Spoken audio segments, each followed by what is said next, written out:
Chaos. That's how many people describe what it's like when hundreds of boats head out to sea during a tsunami alert. KITV4's Catherine Cruz has the latest on how the Coast Guard proposes to get some order in Honolulu Harbor.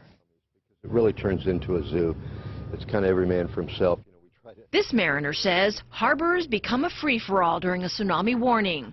Boaters want out because they've seen what the surges can do. Now the Coast Guard is trying to restore order, proposing voluntary tsunami evacuation zones on either side of Honolulu Harbor. We're creating two staging areas just outside the harbor, to the east and to the west of the entrance. The east side will be for recreational vessels. The west side will be for commercial vessels. The Coast Guard realizes this may be an issue for boaters here at Kehi, who may want to head toward Diamond Head and may have to cross in the path of larger commercial vessels. Alan McConnell isn't so sure how mariners will respond to the proposed rules.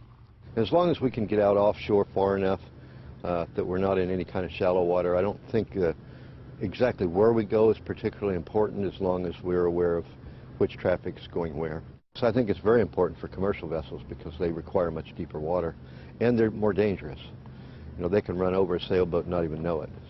Whaley says the rules of the water will still apply in the exclusion zone. Mariners will still have to get on the radio and establish who will cross in front of whom. Whaley says this would be a first. He knows of no other port where tsunami evacuation zones have been designated. The reason for getting everyone out of the harbor is to minimize the damage to the harbor. If we have vessels that are here and they strike each other while they're inside the harbor, potentially both of them sink and it shuts off the harbor. And Honolulu Harbor is the lifeline for all of the Hawaiian Islands. The rules would also include an orderly plan for getting back into Honolulu Harbor once the all clear has been sounded.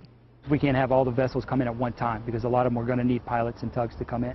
We don't have enough to do all the vessels at one time, so they would have to bring one in, make sure they're moored, and then bring the next one in.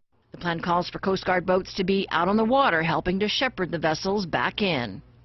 Now, the public comment period on the proposed safety zones ends on June 14th. Barring any major changes, it may take a few months before the rules will take effect. Back to you.